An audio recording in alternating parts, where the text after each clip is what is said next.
भगवान बलराम का जीवन महाभारत, विष्णु पुराण और अन्य हिंदू ग्रंथों में महत्वपूर्ण स्थान रखता है। वह भगवान श्री कृष्ण के बड़े भाई थे और उनके जीवन की कहानी वीरता, भाईचारे और धर्म के पालन की प्रेरणा देती है। भगवान बलराम का जन्म, उनके कार्य और उनके जीवन के विभिन्न पहलुओं को विस्तार से जानते हैं। जन्म और बचपन। भगवान बलराम का जन्म यदुवंश के राजा शूरसेन और उनकी पत्नी देवकी के घर हुआ था।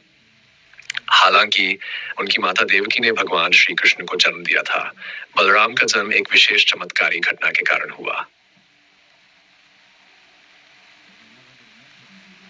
देवकी के गर्भ से भगवान कृष्ण के जन्म के समय देवकी ने बलराम को गर्भ में स्थानांतरित किया। भगवान बलराम का जन्म वसुदेव और देवकी के घर हुआ, लेकिन वह बाल्यावस्था में श्री कृष्ण के साथ ही पले बढ़े। गोपियों के बीच पालन।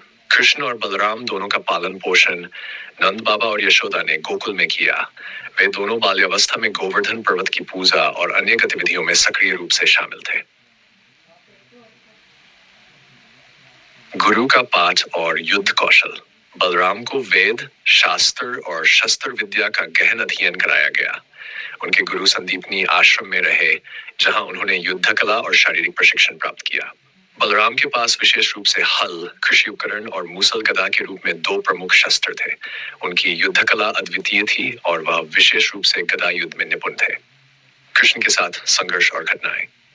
बलराम और कृष्ण का जन्म और कृष्ण का जीवन कई महत्वपूर्ण घटनाओं से भरा पड़ा।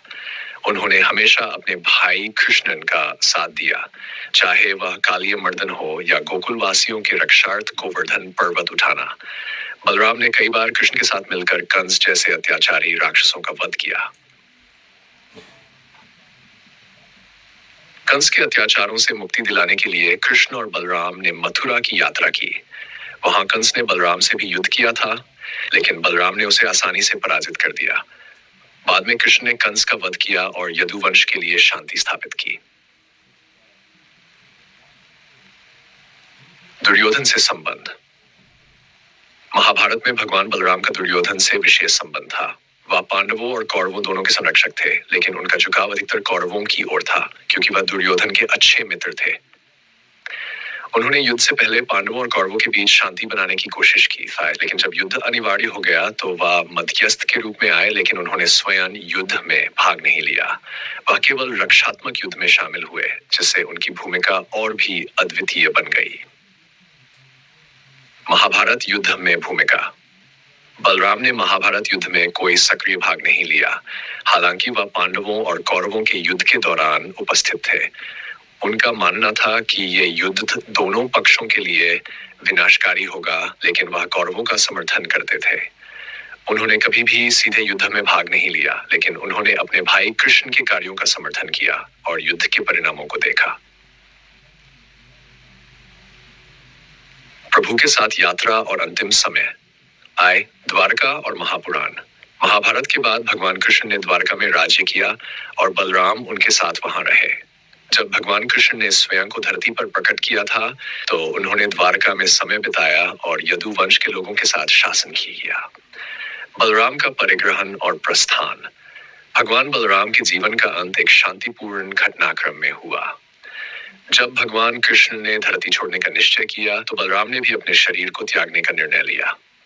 उन्होंने मथुरा से द्वारका की ओर यात्रा शुरू की और अपनी गदा से एक विशाल पेड़ की छांव में ध्यान मुद्रा में बैठ गए। एक अत्यंत शांतिपूर्ण तरीके से उन्होंने अपने शरीर को छोड़ दिया और भगवान के परम धाम की ओर प्रस्थान किया।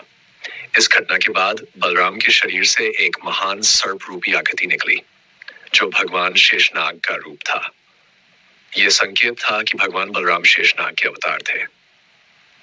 बलराम के योगदान और संदेश। भगवान बलराम ने न केवल युद्ध में महत्वपूर्ण भूमिका निभाई, बल्कि वह सत्य, धर्म और भ्रातृत्व के प्रतीक भी थे। उनका जीवन ये सिखाता है कि कभी भी अपने धर्म और कर्तव्यों से विमुख नहीं होना चाहिए और अपने भाई बहनों के प्रति हमेशा निष्ठा और प्यार रखना चाहिए। बलराम का जीवन भी हमें ये संदेश देता है कि एक व्यक्ति को अपने अधिकारों और कर्तव्यों के बीच संतुलन बनाए रखना चाहिए।